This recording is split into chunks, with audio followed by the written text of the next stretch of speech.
Talking fishing, nothing but fishing, talking fishing. If it's facts about fishing that you want to know, then tune in, folks, cause this is the show. We'll show you all the right bait to use, so sit right back, you got nothing to lose. Doesn't really matter if it's trout or carp, flathead, marlin or a gummy shark. Listen to the guys and you can't go wrong. They'll be talking about fishing till the cows come home. Talking fishing, nothing but fishing, we're talking fishing. Welcome everyone to Talking Fishing, a big show coming your way tonight. The trout season is open, the cod season is closed, and the season of winter is well and truly still here. We'll take a look at some nice winter snapper caught over the past week in Catch of the Week. We look at some of the most popular trout lures in Product of the Week, and Kramer's mailbag. Well, the boat ramp issue is here until Daniel Andrews fixes it for good. All that and plenty more, so let's get into it with a big welcome to the man who travels by kayak, Adam Ring. Welcome, Ads. Thanks, Dave. Another wonderful week in Melbourne, isn't it? Someone needs to knock on the door up there and remind them that winter's over because we're looking forward to a fishing season. Yeah, spring should have sprung, but it hasn't sprung. And it's always a big welcome to the man all the way from Shepparton, Stephen Victor Trelful. Welcome, Trelly. Thank you very much, John Malcolm. Middle names. But yeah, you're right, Ads, because I was up in Shepparton yesterday and it was raining and it was like this, I reckon it was sleet or that. But you know, just before snow, it was that cold. It's just bitter cold. It's not right. Yeah. And it's not getting any better, is it? No, like it's not. Next couple of days are pretty ordinary. And I had a good weekend. We went up to Bullen-Merri and Purrumbete on the weekend and had a great Saturday. It wasn't a balmy on Saturday, and even Sunday morning. Well, we didn't get a lot of rain. I think there was a bit more rain in Melbourne. But Sunday morning, got up, it was 15 degrees and beautiful. Got to the boat ramp at 6 o'clock in the morning, launched in the dark. And at 1 minute past 6, the cold front hit in the dark, 40 knot winds and torrential rain. It was all over. And didn't it turn quickly? Just insane. Hey, when you're a bass boat, it turns real quickly, I can tell you. It makes putting the boat back on the trailer really good, doesn't it? Oh, bang, I'll tell you bang, what. Bang. So up Shepparton, been getting the cold, Trolley? Yeah, it has been, yeah. I don't think we got your 15 degrees that you're talking about. We didn't get wasn't that. it in Melbourne? Wasn't it like 18 degrees? or something like that? Yeah. It was very Sunday very morning. balmy. So they got about 16, but bitter cold. Yeah. But anyway, it can only at some point. The best thing is it can only get better. And the thing is, I mean, not many people are fishing. That's the facts of things.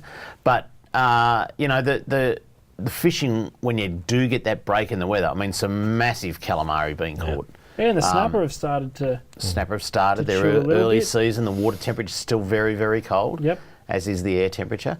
But there's a sniff in the air, and you know, we'll talk about it later on, but record crowds at the trout festivals this weekend gone with the opening of the trout season. Interesting to see how many people turned up, if you're talking about that.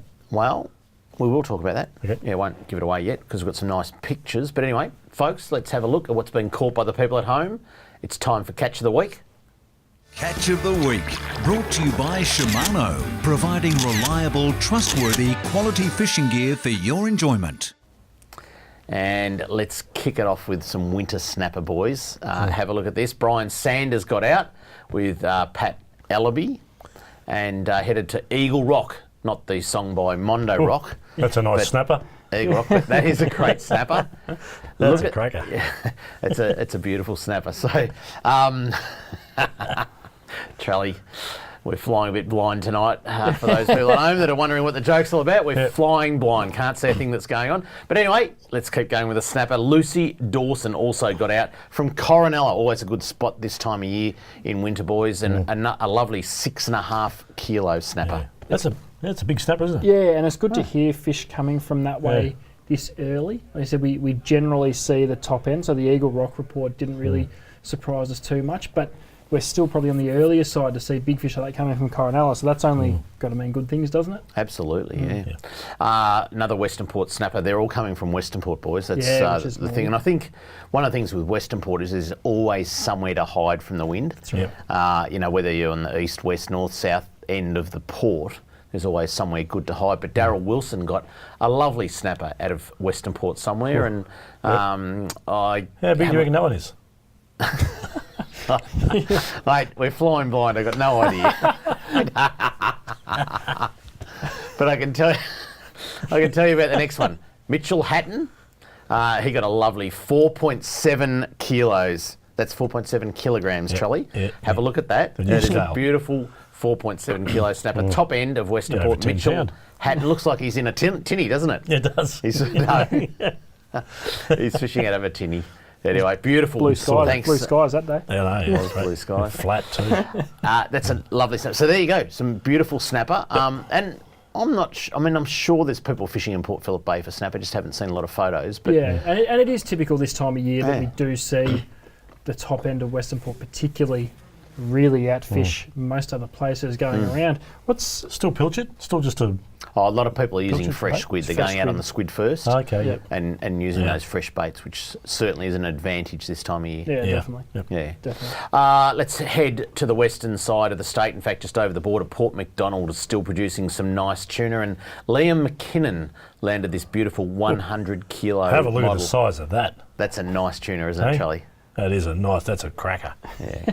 There you go. I'm sure our technical people are actually working on our screen as we speak so that we can actually see what's going on. But anyway, rainbow trout. Let's turn it time. to... I know it's trout season, Yep. and I know Saw a that the flick up. rivers, You know the what I rivers mean. are open. Yep. But this one was out of Lake Purrumbete. Have a look at the size of this. What a beautiful looking, healthy fish out of Lake Purrumbete too. Gary Norton got this one, and just a beautiful fish. And very rarely do you see a thin fish come out of Purrumbete or any of those crater lakes. They must just have so much food Yeah. cruising around in there. The fish don't need to try. They swim around with their mouths open and off they go. Yeah, 'Cause you were down there, Dave. You were there. I was there. Yeah. On the weekend. I took found, that photo. we'll talk about it in a minute, Okay. but let's just have a look at the last one for Catch of the Week. Jerry Morseman got some Chinook salmon out of Bullen Merri. Now there's a handful of salmon. That is. Yeah. There's a nice variety. I think the biggest went about 4 kilos or something like that. So, Yeah, okay. Yeah, Nice. nice fish. I'll talk about it in a minute. If you'd like to send in a pic of your Catch of the Week, this is what you have to do. If you want to be like me and have your photo on TV, email your fishing pic to info@ifish.com.au. And next on Talking Fishing, fisheries news and plenty more right after this. Talking fishing.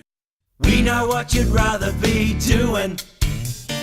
We know what you've really got in mind. We know you'd rather be out fishing. And today's the day you're gonna wet a line. 'Cause every day's a good day. Stop wishing. Every day's a chance to drift away. Drift away. Every day's a good day for fishing. See it down and tackle world today. Talking fishing, nothing but fishing. We're talking fishing.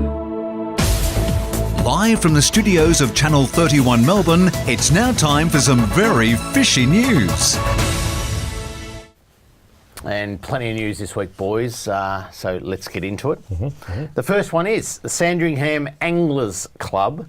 They're going to have a talk night on it, the Hampton Foreshore in Hampton, which is at the end of Jetty Road past the kiosk. They're proud to present Mr. Paul Hamer. We all know Paul Hamer. Yep. Also known as Dr. Paul Hamer. Dr. Paul Hamer. He's a senior research scientist from the Victorian Fisheries Authority. He is the guest speaker, and the topic of the night is the movement of snapper in Port Phillip Bay. So we've had him on the show before. We've had him at talk nights. We had him at the 4x4 show. But if you want to actually see Paul Hamer at or live, I guess, then get along to the Sandringham Anglers Club at 8 o'clock on 19th of September, which is in 2 weeks' time, boys. Yep. It's on a Tuesday night, so if you don't want to watch Talking Fishing that night, just go to the club. just Don't turn watch up it. Give after. us the flick. Give us the flick and go to the Sandringham Anglers Club. Entry for a non-member is by gold coin donation.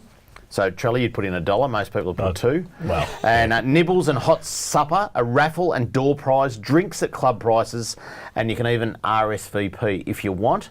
Or rock up on the night with your gold coin in your pocket and go along and see Paul Hamer. Very, very interesting talk. Whenever Paul talks, he's just a master, isn't he, of Yep. what goes on with snapping. Very knowledgeable. Great. There you go. The next one. It's this is all about the remember we talked about tagging lobster. So if you want to catch a rock lobster now in Victoria, there's a bit of a trial going on where you need to put a tag on it. So to just say that you're doing the right thing. So it's now been 3 months since our recreational rock lobster tagging program started, and we've had fisheries have had 1,241 accounts created, more than 20,000 tags ordered, and only 136 tags used. Do you reckon that's because it's so goddamn cold in the water? I was going to say, was it a tough I don't think they're on Facebook season? yet. They're not tagged, are they? What sort of tag are you talking about? Yeah, not that sort. Yeah, We'd like to thank the 145 fishers who have also signed up for the diary program. Your input is highly valued and will contribute important data for the management of the fishery. You can see the photo there with the tags on it. If you want to learn more about the tagging program, watch the video or order free tags by visiting the website. It's on your screen, but we will put it up on Facebook tomorrow. So there you go. There's a bit of interest there. Lots of tags ordered in readiness for a great season, I guess. So you put them on, just let them go, do you? And No. What? If you take a rock lobster home, right, you've got to put a tag on it. So it's to stop. Well, it's basically, firstly, to count how many rock lobsters get caught. Yep. Right, because you've got to report your tagged lobster. Do you? Then you take it home. Yeah. But apparently the tags, they taste no good fried. You've got to steam them. Oh, well, makes a lot So of sense. make sure you steam your tags because they get caught in your teeth. Too, the tags. All right, you reckon we're experts in tagging lobster? Charlie knows as much as I do, I tell you. All right, next one. It was a fantastic day on Saturday. It was the opening of the trout season, and there was trout opening festivals at Eildon and Ballarat. I think we've got some photos to show of what went on, particularly at Eildon. At Eildon, it was a launch of the very first Vic Fish Kids Clinic with Rex Hunt. Rex was along there to hand out 200 rods to very happy kids. They got to try out their spanking new rods on Eildon Pondage, and there was trout stocking. Well, that's at Ballarat, that one, I think. That's Tim. That's Tim. Yeah, nice hat, that Tim. But they did trout stocking demonstrations, so the kids could actually get there. Rex got to meet a whole lot of kids there at Eildon Pondage. There was fishing, there was fireworks, and from what I'm told, more than double the crowds of last year. Nice. So significant crowds at both events. And Good I mean, for the weather. cooking demonstrations, there was all sorts there. And you can just see all the people out along the pondage there having a fish and perhaps catching a trout for for the very first time. Yep. Also some great tours of the hatchery. I'm told a lot of people went through the hatchery at Snobs Creek, and a very, very great event for both Ballarat and at Eildon. So there you go. A worthy start to the trout season. Very good, isn't yeah. it? A lot of people from Shep went up there, which was good. Oh, yeah, to Eildon. It was actually a pretty good day up there, so the weather actually sort of held out a little bit, which was great. There you go. Next one. Attention freshwater anglers. Last Friday, the Murray cod season closed. So just a reminder to people, Murray cod season has closed everywhere except Lake Eildon, which is open all year round. The 3-month closure provides Murray cod with a chance to breed and contribute to future native stocks. The season will reopen on the 1st of December 2017, so that's the cod season. The closed season for Murray spiny freshwater crayfish also started last Friday, as well as for river... Last Friday. What did I say? Started. Oh yeah, the closed season started. Oh, the closed season started. You could say that the season closed. Yeah. I just didn't want to confuse Or the them. closed Listen, season started. I'm already confused. Well, it says it. The close. Look, it's on the screen there. The closed season started, so it was the commencement of the start. The closed It was season. the commencement of the start of the closure, but it could also be seen as the end of the going. opening, couldn't it? Well, I'm just reading the close. I'll start it. The closed season for Murray spiny freshwater crayfish. I'm reading this. Also started last Friday, as well as for river blackfish south of the Great Dividing Range. So, if you want to catch river blackfish, you're not allowed to. Refer to the Recreational Fishing Guide for all information on closures for these species. We thank fishers for their cooperation if they could stick by the rules. I had no idea about the blackfish. Yeah, I'm not Just saying. sure. I'm not sure how long that's closed for. I'm not sure. But Yeah. the Murray Spiny Freshwater Crays, their closed season, they're only open for 3 months, aren't they? Yeah. Closed for 9, open for 3. I think it's about open for 2 now. So June, July, 3, yeah. So Yeah, massive okay. season. Yeah. Get in there while you can. What's over? That's right. The closed season has started. That's right. It started This the is when close of the Charlie season. starts fishing for me. Anyway, There's less people on the it's all water. over. So, but what an exciting time. Let's just talk about Eildon for the moment because it's very cold. Yep. There's a lot of snow on the hills, like Mount Buller. There it is. Almost a record season, I think. For this time of year, there's a significant amount of snow, and of course, everything's really cold, which is fantastic for trout. It's good for the big Murray cod. Trelly, there's been a lot of talk. We've had it on on product of the week, the surface lures and that. But if you were to go to Eildon now, because it's closed everywhere else, and you want to catch a cod, and people do actually get excited over these next 3 months, what's the best method? Is it casting surface lures? Is it trolling deep hard bodies? What is it? It's a bit of a combination because you'll go into sort of like the big river arm and you might find it sort of clear water there. So perhaps a big spinner bait that drops through the water levels and you can pull it out, big lures, dive down deep. Whereas you might go around to the dull tide arm and it might be pretty murky water. So you might want to use something that's not so much a top water lure. You might want something that's glowing and dives even deeper. So you just sort of pick where you're going, pick the points, pick all your rocky faces, pick your points and things like that. So, but give everything a bit of a go because something doesn't work, something else might. Do cod like murky or clear water? Or they don't give a damn?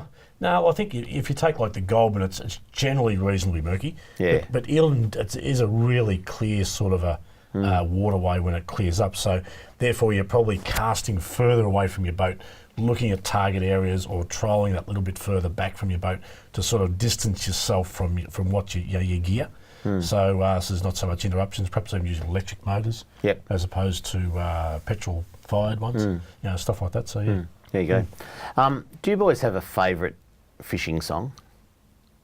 Because I have now. I heard a song and it was by the Nitty Gritty Dirt Band, and it's called Fishing in the Dark. And I was sitting at the baseball in Canada, and there was this song on, and the whole crowd was singing it. And I said to the person next to me, I said, "What is this song?" Because I heard the word fishing. And it was Fishing in the Dark by the Nitty Gritty Dirt Band, and it's my new favourite song for fishing. Not that it's got anything to do with did you see it? Was it a visual? Like you No. just heard it, or was it? No, I just heard it. I was going to ask if they had their clothes on or something like that. No, I don't know. But I had it on repeat for a bit on the weekend. I took a couple of the boys away. We went up to Bullen-Merri and Purrumbete, and it may have been on repeat for nearly 8 hours. I drove them mad. Your favourite, So there you go. Do you boys have a favourite fishing song? Well, there's really only for me. Yeah. You're going to say the talking fishing? 3 fishing songs I actually know. Yeah, which are? The talking fishing theme. Yeah. The Tackle World theme. And the other one, there was a handful of songs that Russell Hamby used to bust out on the 3SR fishing show. No, he had a whole CD of about 12 songs. I couldn't tell you what one of them was called. I couldn't tell you who sang any of them. Is Russell Hamby still alive? I don't know, but I'm sure he'd be still belting out a few fishing tunes because that CD was legendary. I'd like to know, people at home, if you want to get on our Facebook page or write to Kramer's mailbag or whatever, have you got a favourite fishing song? And let us know what it is. Maybe we might play them at some stage. But Trelly, a favourite fishing song? Oh, you asked me this before, and I said the Manfred Mann's Earth Band, but I can't remember the name of the song. Who? It goes Manfred Mann's Earth Band. It goes from Wasn't he the mass murderer? No, that was Mansell. Manson. Idiot. Anyway, the Manfred Mann's Earth Band goes for about 8 minutes, and it's real ditty sort of a song. I like that because you play it up north parafishing. And it's about fishing. It's nothing to do with fishing. It's my favourite fishing song. Just your Don't have favourite. to do anything about fishing. Oh, okay, yeah. There you go. Boys, I was just going to touch on before we got yelled at in our ear because of technical problems earlier on, but Bullen-Merri and Purrumbete. So yes, I went up there with a couple of the boys and fished there. Now, interesting, Bullen-Merri was just sensational. You know, we had early morning some beautiful salmon, and on the downriggers, the first one came at 20 metres, and I took all the Canadian gear. Remember on the first show this season, I took up all the Canadian spoons, my old timber reel and all that sort of stuff. That's the only reel that didn't go for the whole trip. But the Canadian spoons worked really well, the brass, and so Bull and Mirai was fantastic, fishing fantastic. We went over to Purrumbete in the afternoon, and it was full of weed. Yeah. Like really, your downrigger bomb had a ball this big of weed on it every hour. It's tough. So yeah, it was. Were you pulling off the back of your downrigger bomb, or were you have it clipped on up further? Did you? No, I had the lure on the downrigger bomb. Yeah, so it was. Yeah, but just weed everywhere. Like it was tough fishing. We got one big rainbow, but Isn't it amazing that like goes from 35 feet or whatever down like 100 feet, doesn't it? Yeah. It's just like really crater type stuff. It's sort of like Vanuatu type crater. I'd never fished there, at either, and certainly I reckon Bull and Mirai is the pick of the bunch at the moment for fishing. But the amount of weed, there was nothing in Bull and Mirai as far as snags and weed and that, but full of fish. It was really good. And we saw some good fish being caught. So, but anyway, there you go. Up next, product of the week, we take a look at trout lures. Now the season is open. See you soon on Talking Fishing. Talking fishing.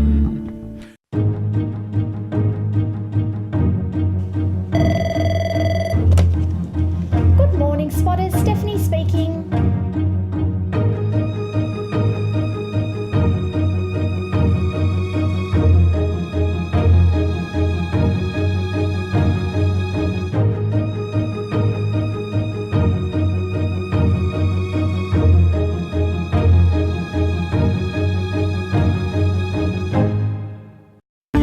Product of the week, brought to you by Tackle World. Talking fishing. Welcome back to Talking Fishing, and we're going to jump straight into product of the week. Just saying before I kick off, that was a bit of a schmozzle, you boys in the booth. You had me rattled there. There's People behind the glass. 5 different voices going on in my ear then. That was awkward. They're on a roll tonight. They won't. And they just told me not to play my song. Yeah. Coming You're going back to try and to mess up your segment. They gave you away pretty quick. Tongue boy. Anyway, we're going to talk about trout lures after a very successful trout opening on the weekend. The Jackson Athlete we have spoken about before, but I'm going to speak about it again because it's just that good. These are a little 55mm floating, I guess, universal estuary / freshwater lure, and we've found these to be absolutely deadly on the trout in the last couple of seasons.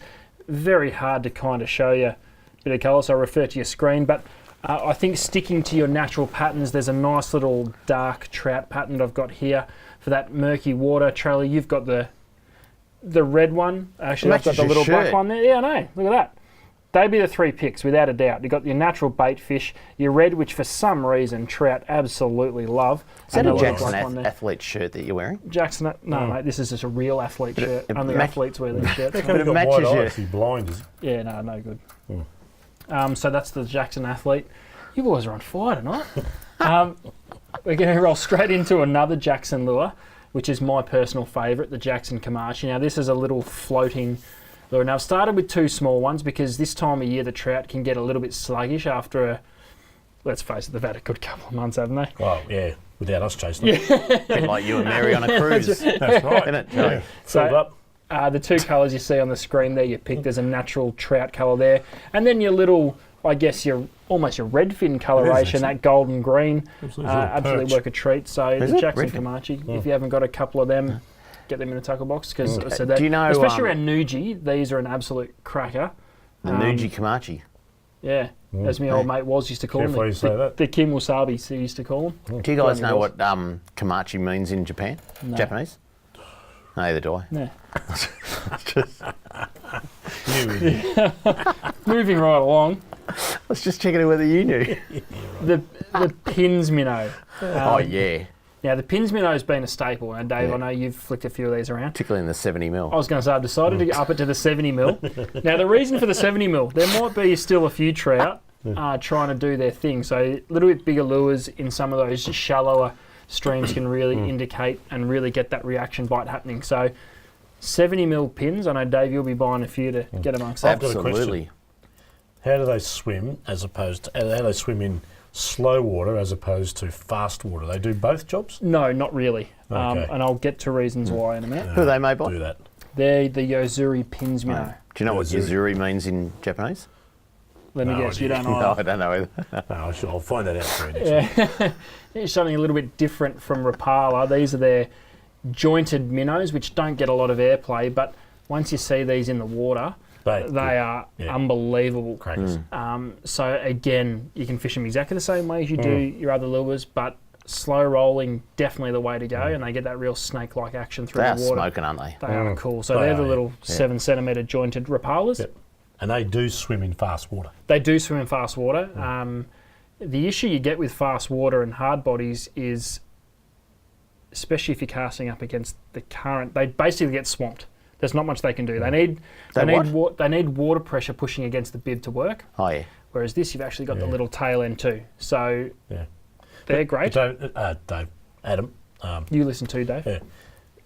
like we work upstream or downstream when we're fishing, and explain to the listening viewing audience, you work upstream with trout fishing, don't you? Because they all point upstream, and you sort of walk onto them and cast, rather than downstream. Yeah, where that's they're right. looking at you.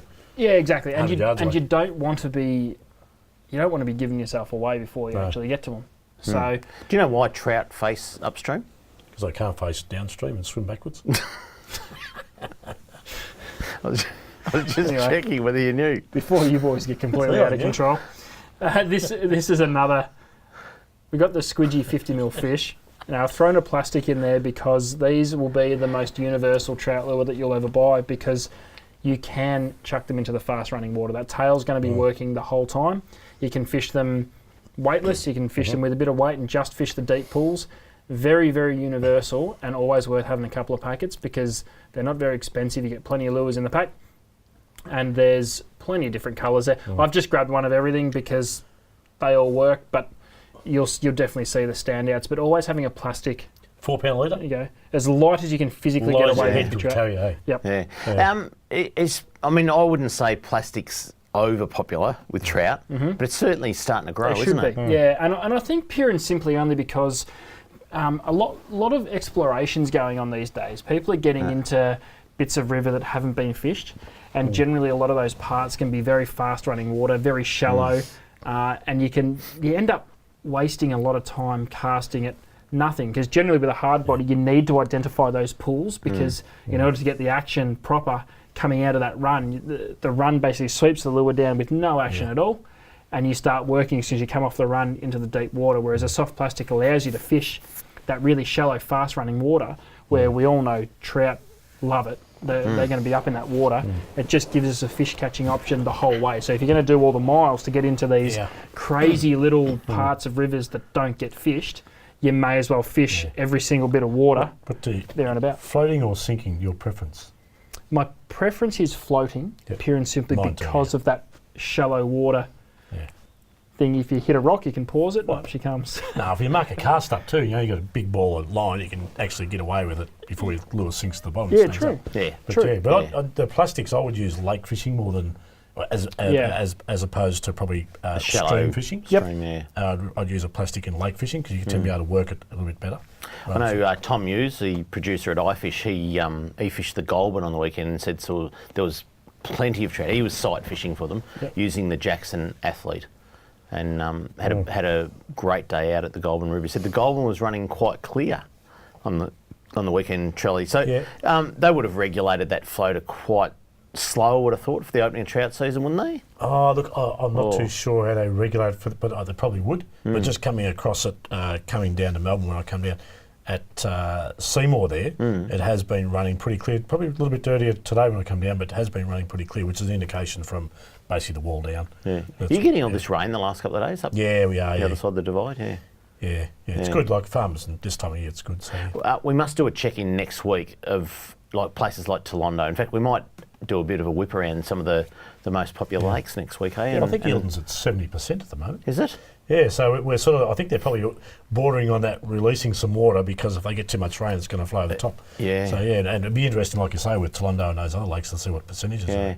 70% is that mean it's at Bonnie Doon under the bridge? Probably is around that. Well, no, the lake itself is at 70. So like, Yeah, but I'm you saying can't be higher in one part of the lake than the other part of the lake, David. Depends on the tide. No, but I'm saying at. I was saying at 70%. Does that mean the water is under the Bonnie Doon Bridge? Oh, right. Yes, it is. You be smart. I'm going to play my Just song. about that. Yeah, well, I'll probably hear it later. Kevin anyway. won't let me play my song, Yeah. but I'd like to play my song. Yeah, it's starting to back underneath the bridge. Yeah, I saw some nice some nice flathead lake tyres today too. Usually they're pretty slow at winter time. They can be a bit slow, but I think some of the all you need is a little bit of sunshine, warming up the shallows, and you certainly get a little bit of action there on the flathead, and it's about to happen. Like another month it is. it'll. Well, we've had a few of those mild days, which the fish have been pretty dormant for a little while now. Plus, with this little bit of rain, that's a good thing. Like, too much, everything gets dirty and it's hard. But a little bit of rain just stirs everything up a bit. So those flatties will start mooching around. I can't wait for that time of year again. No, no. It's exciting, yeah. Oh. And I think the lake's sitting very, very high as well with all this rain. So maybe about to burst its banks and open up. So anyway, up next, Kramer's mailbag, including more mail on boat ramps. Next on Talking Fishing. Talking fishing. Make mine a Mornington. G'day, David Kramer here. I'm a massive fan of the Mazda BT50, having personally driven and owned one for more than 5 years now. And to tell you what, you can't beat it for an all-round great ute and a great tow vehicle. Get into Mornington Mazda before the end of the month and grab yourself a run-out bargain. I made mine a Mornington Mazda. Make mine a Mornington Mazda. Talking fishing, nothing but fishing. We're talking fishing.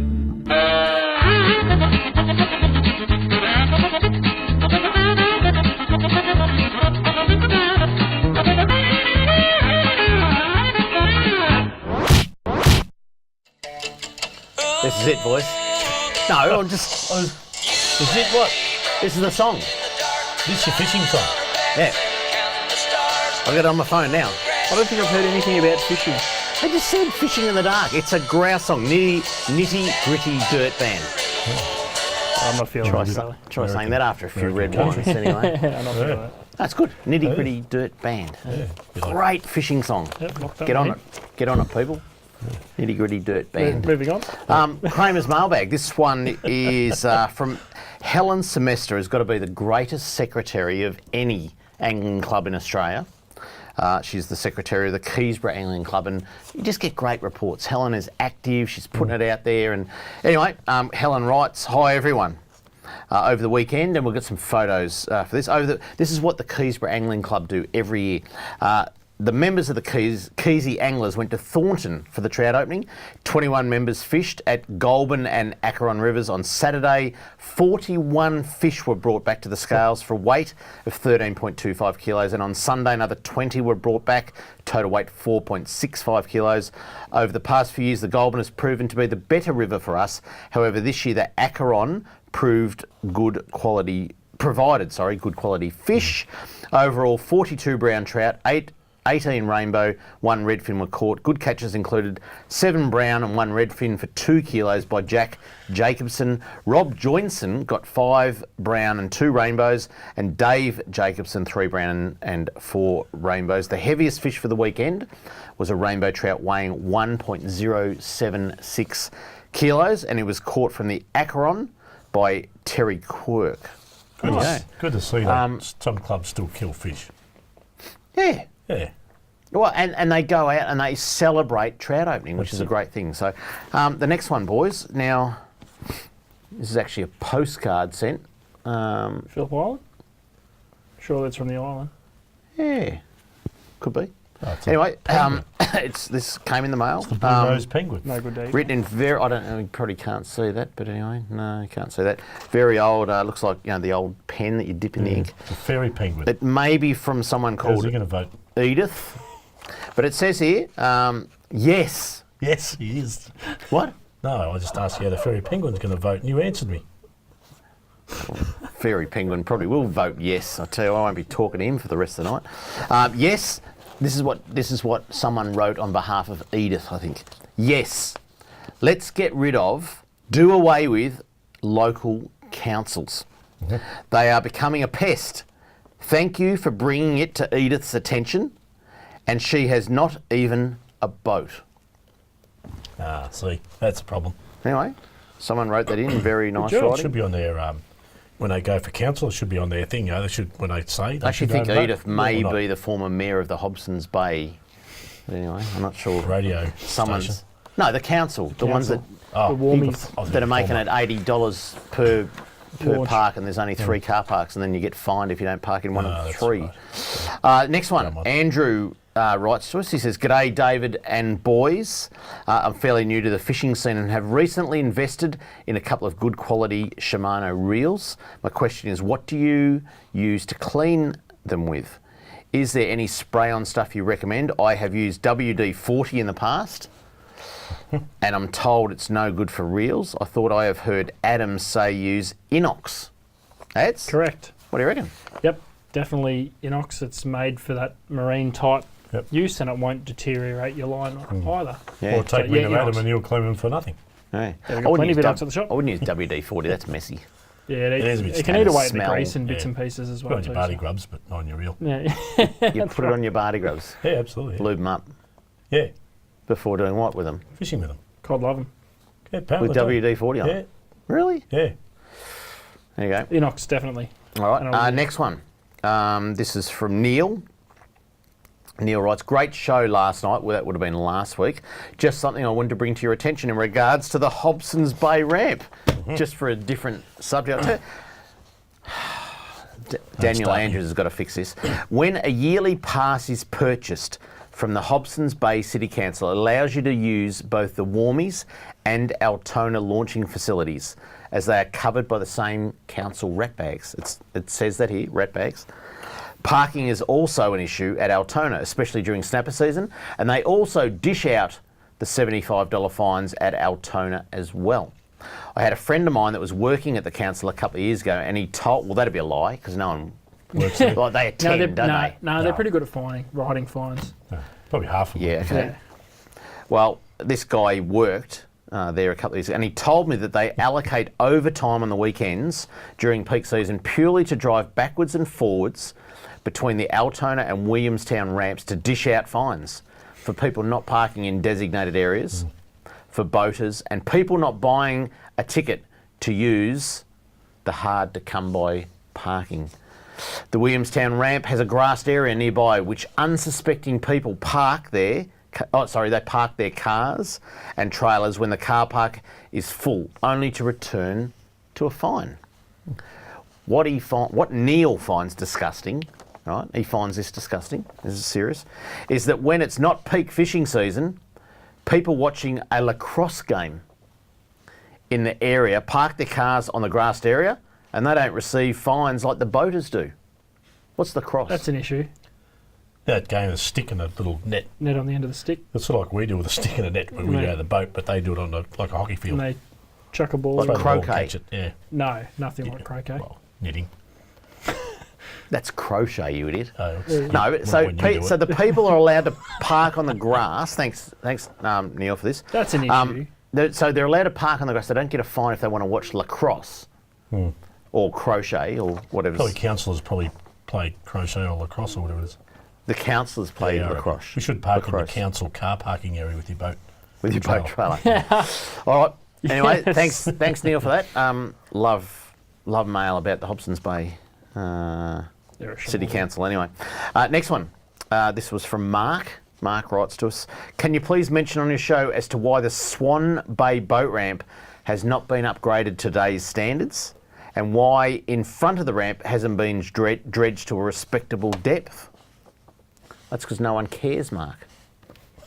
No, seriously, you're right. the people that are responsible for these ramps, and this is why anglers need to get a voice together prior to the next election to say to the state governments and all political parties that we need the boat ramps taken away from local councils, management, Exactly. from other government departments, from committees of management. They need to take it all off them and run it under one authority. Maybe they call it the Victorian Boat Ramp Authority.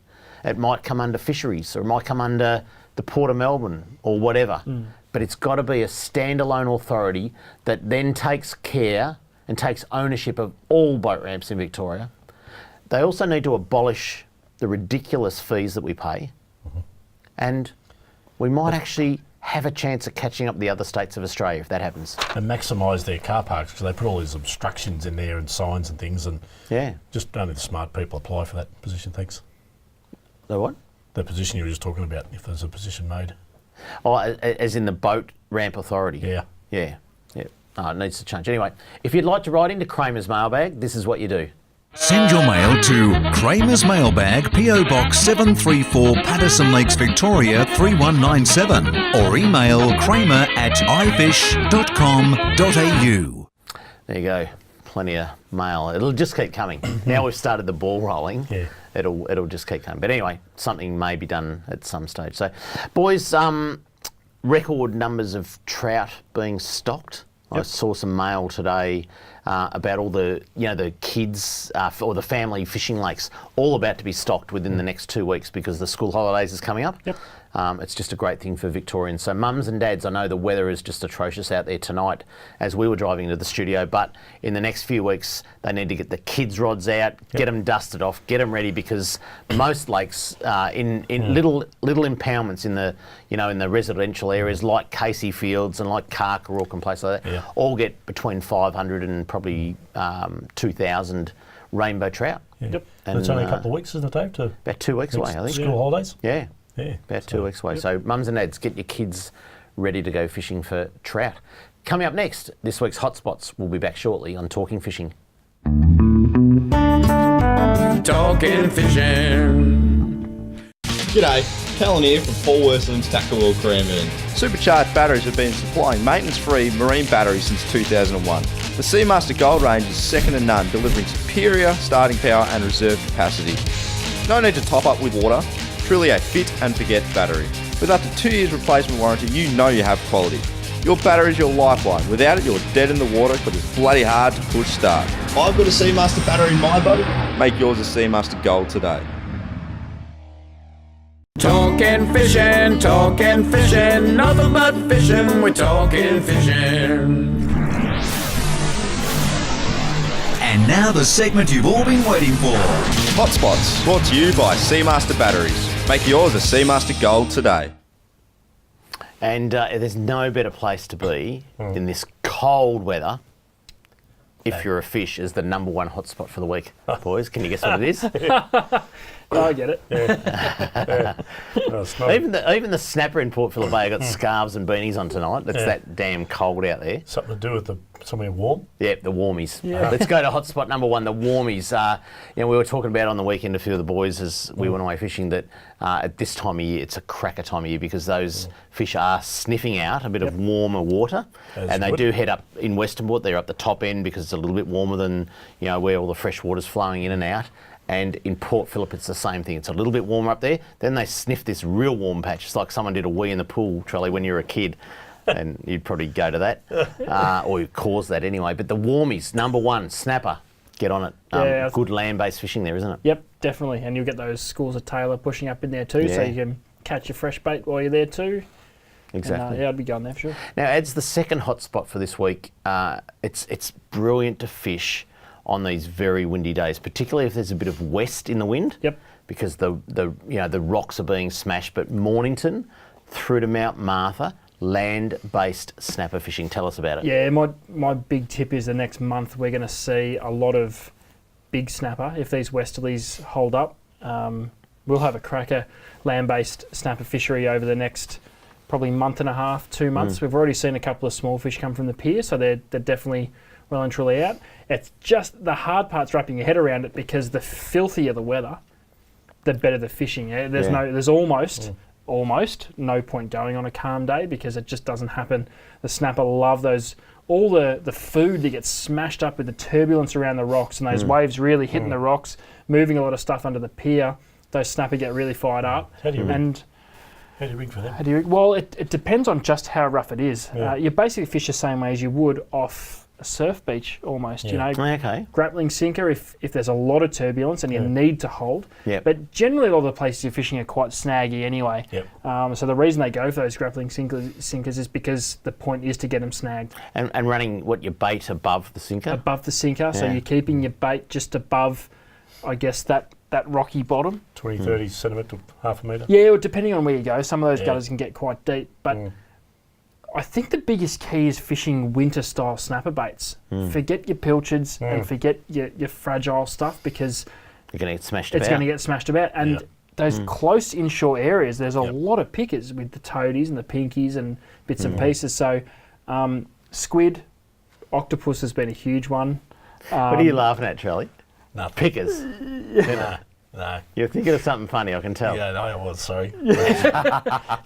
Cuttlefish, those hardier baits. Yeah. Scad, Yeah. barty grubs. Charlie. I love when Charlie gets a funny thought, but anyway. It must have been pretty good because I you know, refused to he say can't it. even say it. He can't say it. Number I 3, would have said it without opening my hotspot. mouth. This is just a little whisper I've heard, boys. The middle spit, King George whiting. Thank you very much. I don't think we've seen a lot of whiting throughout winter because it's just been so just bad. Well, it's just been so bad, the weather. But there was always good winter whiting. And the middle spit, I've just heard the whisper during the week, boys, that there is some very, very good King George whiting sitting on the middle spit top end. Write that down. Yep. Pippies and probably cuttlefish, your number one bait. So there you go. Further down south in Western Port is another great spot, Coronella. It's probably over the next month will be the capital for Correct. snapper in Western Port Bay, won't it? Yep. Oh, sorry, in Western Port because it's not a bay. No, 100% that will be. And Coronella's in for its annual can't get a car park time Oh, I know. extravaganza. And people, that'll be the fishing's next so good down subject there. in Kramer's mailbag. Yeah, is Coronella stop boat sending ride. people to Coronella because you can't park there. What's the shore? Yeah. Yeah, whatever it is. All right, let's look at a couple of the regional areas, and I'm hearing tips of very, very big salmon and schools of them in Anderson's Inlet, boys. Yep, and you can catch these land-based too. You don't just need a boat. Off virtually in the front of town in Yeah, Inverloch. it's just off the little jetty there, or you can walk the inlet with a pretty it's got a little heavy spit there, isn't pretty it, heavy that slug. I love yeah, it is. on low tide particularly. Yeah. You've got a beautiful sandbanks, or the edge Yep. that you can just walk up and down. There's gutters that the fish are sort of not trapped in, but that you've got They'll a just small patrol area to those fish. gutters. Yeah, Yep. just absolutely Blue fantastic. slugs. Metal slugs. Metal slugs. The other thing is lots of bass yabbies down that area. So you pump bass yabbies, you've got a chance of all sorts of fish, but just some big salmon hanging around Anderson's Inlet at the moment. And lucky last, number 6 on the hotspots list this week is the Rubicon River up near Ruby. Eildon. On the way to Eildon if you're coming from Melbourne, and some beautiful browns I'm hearing about in there. So brown trout just seem to be dominating. The Keysborough Angling Club report before Yeah, more browns and rainbows. was twice the many browns, if not more than that, Yep. more browns and rainbows. Interesting, isn't it, that Yeah, because the browns seem to be doing so well. yeah, Might be interesting. conditions, but Who knows? yeah. And there's also the odd brook trout. Brookie, that we hear about surely in, we're due for a few escapees in the Ruby of the brook trout. Yeah, beautiful fish. They're so unique. Now, there's a lake, I can't remember the lake, but the fisheries have actually stocked a lake with brook trout. Yeah, they were going into Parrambeet, I'm pretty sure, to see Was if it? they would work because There was one of to those double lakes. check that the brookies, and if they weren't going to, or did they put the tiger trout in there, and if they didn't work, they were going to put brookies. I'm not sure about tigers, I think brook. Brookies. I think yeah, brook, but anyway. I'm sure it was Parrambeet. Talking about Parrambeet and Bullen-Merri, have you boys ever been to Camperdown as a town? What a beautiful town. Been through it. Rustic little. Well, I think every shop front is heritage listed. Yeah.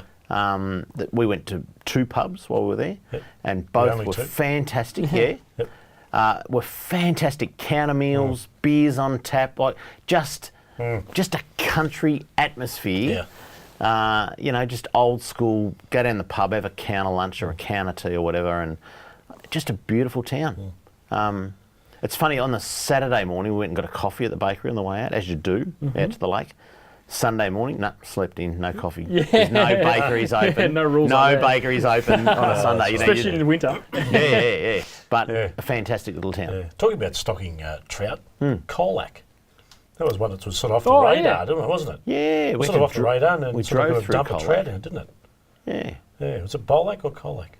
Well, Lake Bolac has got trout in. I don't know about Colac. I was just going along with your story. Yeah. No, because I remember.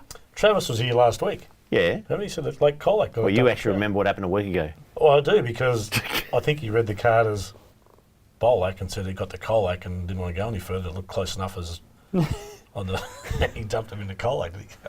Sorry, I didn't mean to dump anybody in there. Yeah, there you go. Yeah. But they reckon it's a boom or bust at Lake Colac. They reckon it's going to like boom Yeah. at the moment. Yep. Because we're looking at the water it's got in it and its conditions. It's really, really good Yep. after being dry for quite a bit. And it's going to fish really, really well in this next season. It's Yep. going to be excellent. Very good. Charlie, just a quick one. We got a big shipment of Bandit rods. The Shimano Bandit range rods arrived only the other day, and they're all you designed them with Shimano. All the classic native fish species rods, aren't they? Yeah, we do actually. We find that people want a rod that serves a certain purpose, and you guys down here enjoy a huge range of rods, but up there we take some rods and might be a little bit short, a little bit stronger in the butt and things like that, tippy. So yeah, so there's a new range through, so get in and check them out there. Yeah, the Shimano Bandit range. It's designed by Trelli, made by Shimano, and by they're the Shimano. ones to Excellent check them out. quality. Anyway, that's it for Talking Fishing. We hope you enjoyed the show. Plenty of cold and wet weather at the moment, but don't be deterred. Saturday will be excellent out on the bay, as will Sunday morning, and it's time for big calamari or a visit to your favourite trout stream. Until we see you again next Tuesday on Talking Fishing, please stay safe on the water and enjoy your fishing. Talking fishing, nothing but fishing, we're talking fishing. We got all you need, just take a look. Watch those fish jump on your hook. So just relax and take your time. Enjoy the show, then drop us a line. Talking fishing, nothing but fishing, we're talking fishing. Talking fishing, nothing but fishing, we're talking fishing.